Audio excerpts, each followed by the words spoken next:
What's going on, everybody? Welcome to my channel, Sports Against the Grain.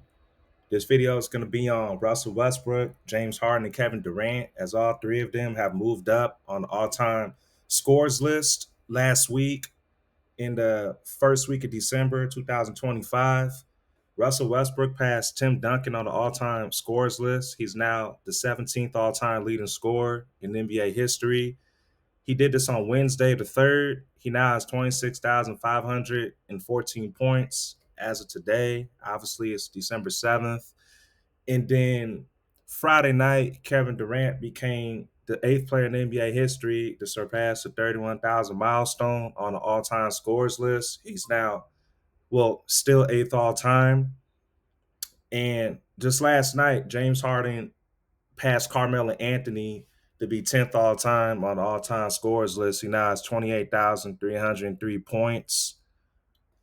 I got to give props when it's due. Congratulations to all three of these Hall of Famers, living legends, future Hall of Famers, whatever you want to call them. But straight up, man, I gotta keep it real. This list is rigged. And what I mean by that is because ever since the Commissioner Adam Silver joined the NBA, the rules have been heavily manipulated for defensive minded players. All the ticky tack fouls, the sports betting is at an all time high. Free throw shooting per game with superstars at an all time high. Bigs on this all time scores list like Shaquille O'Neal, Wilt Chamberlain, there's no shot blockers like them or Hakeem Olajuwon in the NBA. Their size isn't there. The physicality with players like Tim Duncan and Kevin Garnett, there's just not no grid no more on the court.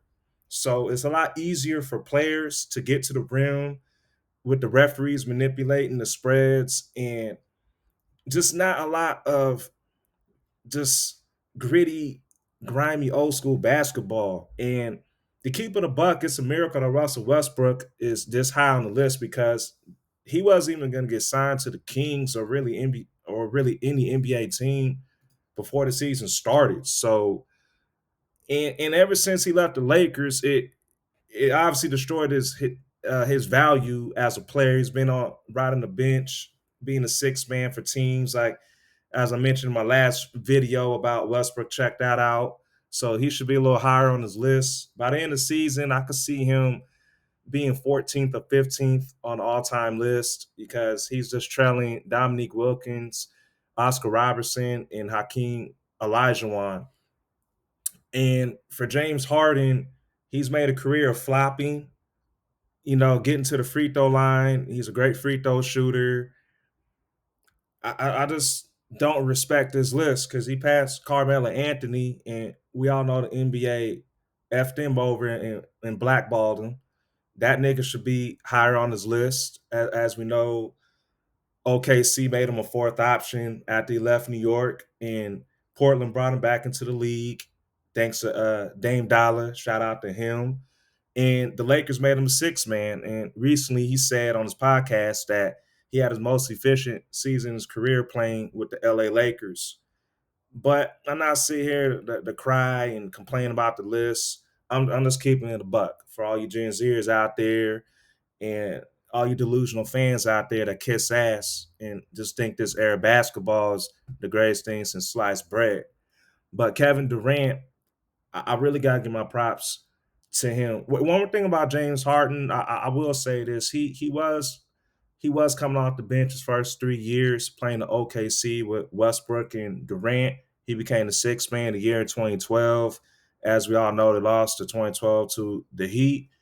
So he earned his right to become a superstar despite his antics of getting fat on purpose and requesting trades and throwing GMs under the bus just so he can have his way. I like his talent, as a player, but he just full of shit.